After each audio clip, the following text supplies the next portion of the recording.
নমস্কার বন্ধুরা, welcome to my channel my fortune story. আশা করছি আপনারা সবাই ভালো আছেন। ফিরলাম নতুন ভিডিও নিয়ে। ভিডিওটি সম্পূর্ণ দেখার অনুরোধ রইল। আর ভিডিওটি দেখে যদি ভালো লেগে থাকে তাহলে প্লিজ একটা লাইক করে দেবেন। আর যারা এখনও সাবস্ক্রাইব করে উঠতে পারেননি বা মনে মনে ভাবছেন সাবস্ক্রাইব করব কি না, বা যাই হোক ভিডিওটা দেখছি সাবস্ক্রাইব করার কি আছে, তাদের কাছে আমি অনুরোধ করছি প্লিজ আমার চ্যানেলটিকে সাবস্ক্রাইব করে নিন। আর আজকে আমি আপনাদের কাছে ভিডিও নিয়ে এসেছি যে হনুমান জয়ন্তীর দিন আমি কি করলাম। তো ভিডিওটা আমি জানি না কেমন লাগবে। ভিডিওটা যদি ভালো লেগে থাকে আপনাদের, তাহলে অবশ্যই আমায় কমেন্ট করে জানাবেন। আর জানেনই তো আমার মা এত অসুস্থ, সিসিইউতে আছে। সেই সব নিয়ে চাপ নিয়ে আমি তো রোজই বলি প্রায় যে আমার ভিডিও দিতে কিন্তু অনেক দেরি হয়ে যাচ্ছে। দিনের ঠিক থাকছে না, আবার টাইমেরও ঠিক থাকছে না।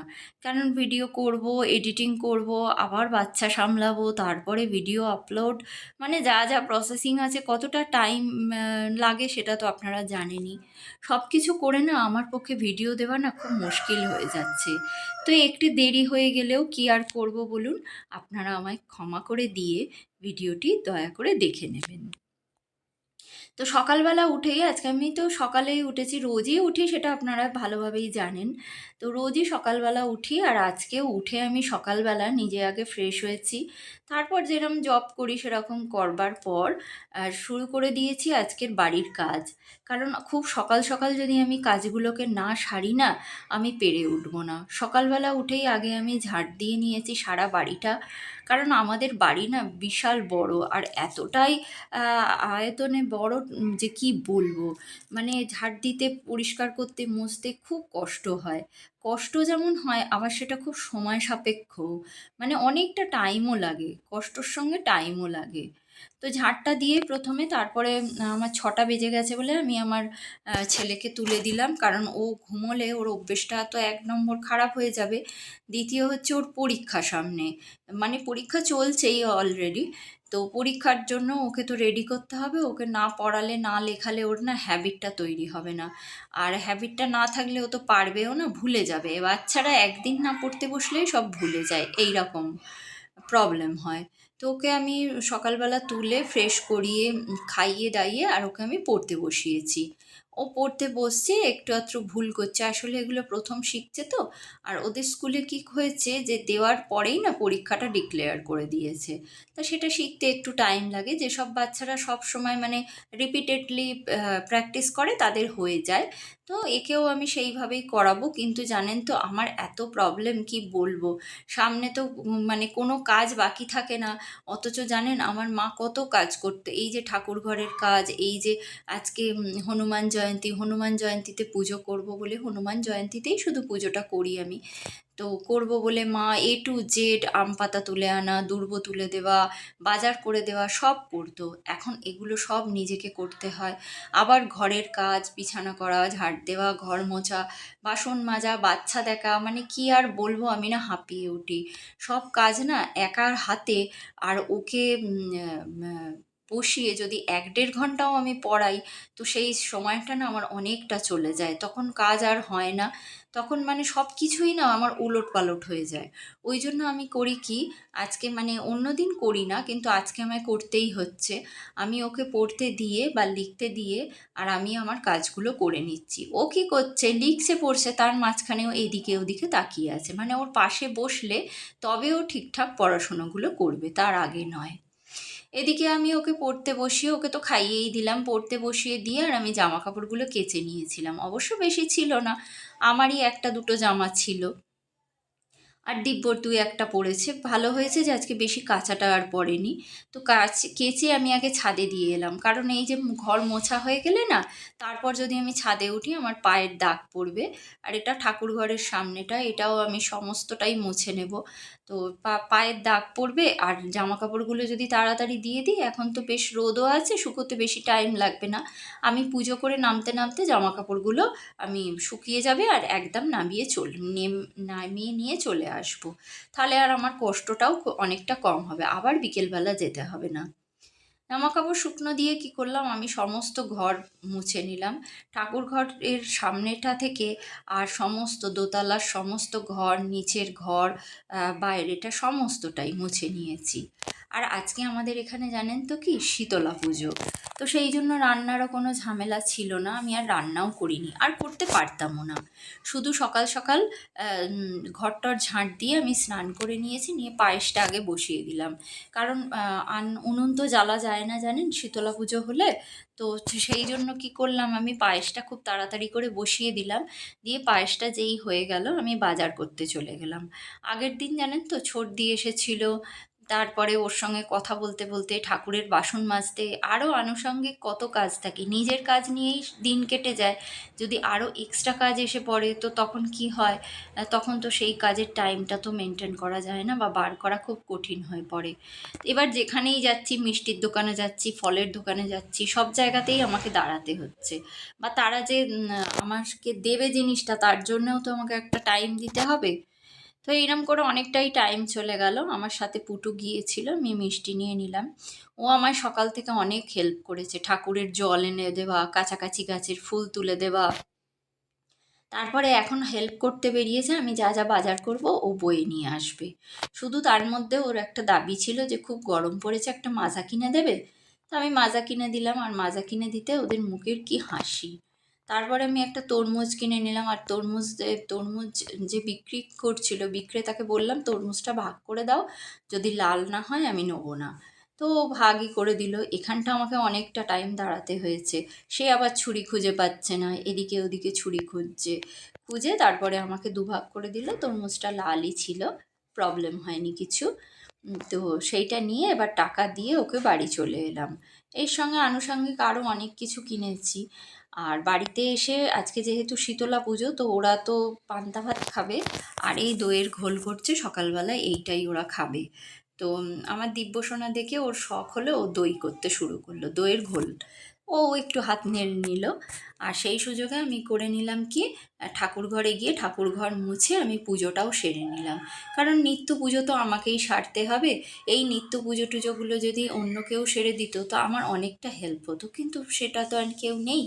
যে ছিল সে হসপিটালে আছে। তো কী করব, এটাই সময়, আর সময় দুঃসময় আমাকে শিক্ষা দিচ্ছে যে সবটা কিভাবে গুছিয়ে একাকেই করতে হয়। তো ঠিক আছে, আমি সেই দুঃসময়কে স্যালুট করে নিজের শিক্ষার পথে এগিয়ে চললাম। সমস্ত ঠাকুরকেই আমি ফুল টুল দিয়ে দিলাম। এর মধ্যে ঠাকুরের ফল কাটা, ঘর মোছা, সব ফুল অ্যারেঞ্জ করে আনা, সমস্ত ঠাকুরের পায়ে দেওয়া। আর আমাদের একটা দুটো ঠাকুর নয় জানেন তো, প্রচুর ঠাকুর। অনেকে আমাদের বাড়িতে আসে, আর এসে কি রঙ্গরসিকতা করে অনেকেই বলে যে এটা নাকি আমাদের ঠাকুর কলোনি।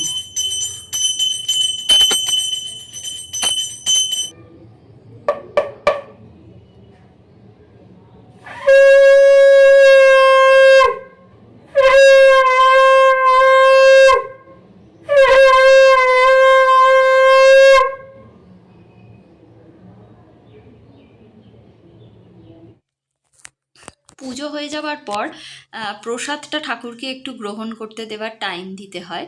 তো আমি কি করি, সেই টাইমটায় প্রত্যেক দিনই জামা কাপড়গুলো না তুলে নিই। এত রোদ বেরিয়েছে যে ঘন্টাখানেকের মধ্যে, ঘন্টা দেড়েকের মধ্যে প্রায় শুকিয়ে যায়। যে জায়গাগুলো ইঁট দিই, শুধু সেই জায়গাগুলো একটু একটু ভিজে থাকে। তো সেগুলো নিয়ে আমি নিচের দড়িতে মিলে দিই দোতলার ঘরে। পরের দিন সকালবেলা আর কোনো প্রবলেম হয় না। এরপর আমি যে ফলগুলো কুচিয়ে ঠাকুর পুজো করেছিলাম, তো সেটা অলরেডি আমার এখন 12:30টার মতো বেজেই গেছে। তো যে ফলগুলো দিয়ে আমি পুজো করেছিলাম সেই ফলগুলো আমি কুচিয়ে তার সঙ্গে আরেকটু করে দিয়েছি। দিয়ে আর আমি দিব্যকে দিয়ে দিলাম, আর পুটু ও তো সকাল থেকেই আমার পিছন পিছন ঘুরছে, ওকেও আমি দিয়ে দিলাম। কারণ ওরা আজকে এই খেয়েই থাকবে। তো ওই খাইয়ে আর আমি দিব্যকে ঘুম পাড়িয়ে দিয়েছি, নাহলে ও এত দুষ্টুমি করবে, ঘুমের জন্য অস্থির করবে, যে ও আর আমাকে কোনো কাজ করতে দেবে না। তাই জন্য ওকে ফল খাইয়ে আর ঘুম পাড়িয়ে দিয়ে এসেছি। সকালবেলা ছাতু আর এই ফল এই খেয়েই ওর আজকে দিনটা যাবে।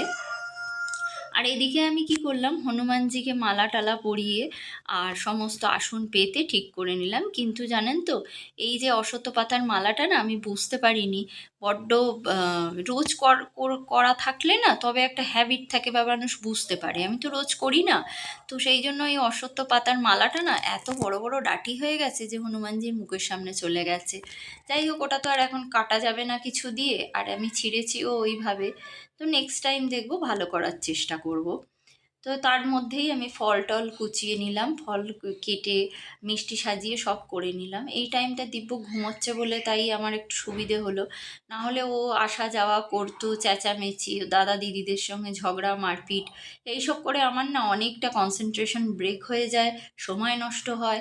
সেই জন্য ওর ঘুমটা খুব দরকার, আর ওর শরীরের পক্ষেও দরকার, নাহলে বিকেলবেলা উঠে ও তো মানে বিকেলবেলা ও আবার ঘুমোতে পড়বে, তারপর রাত্রিবেলা ঘুমোবে না, এই রকম প্রবলেমগুলো সব থেকেই যাবে।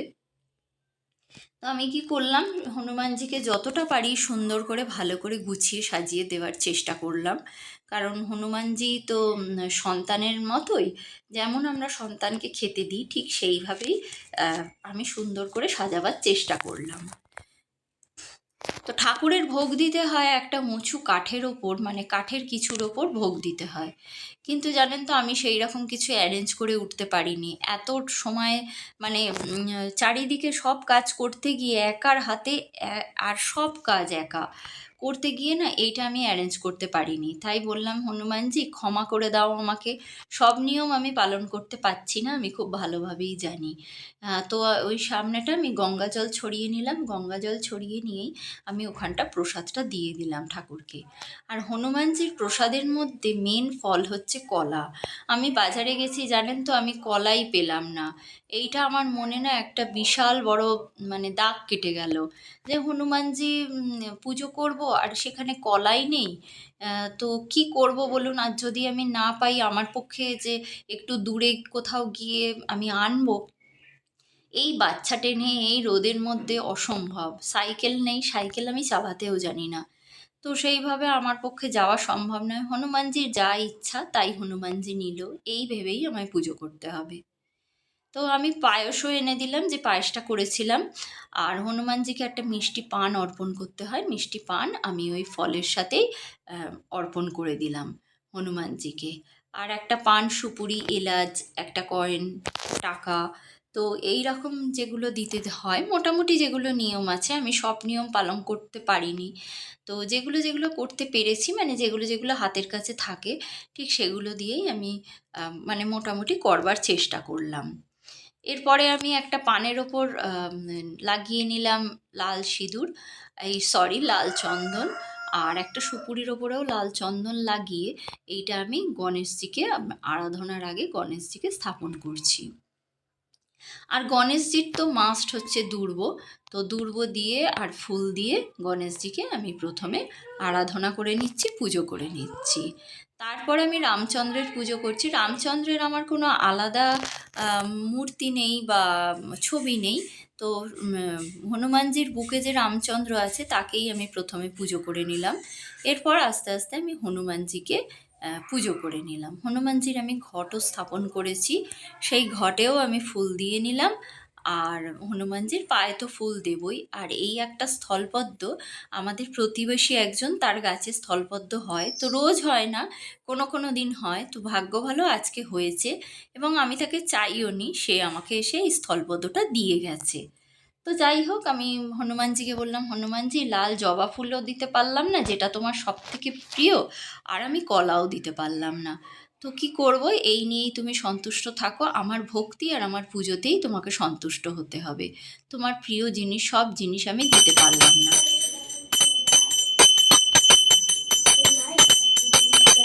এত কথা বলিস না।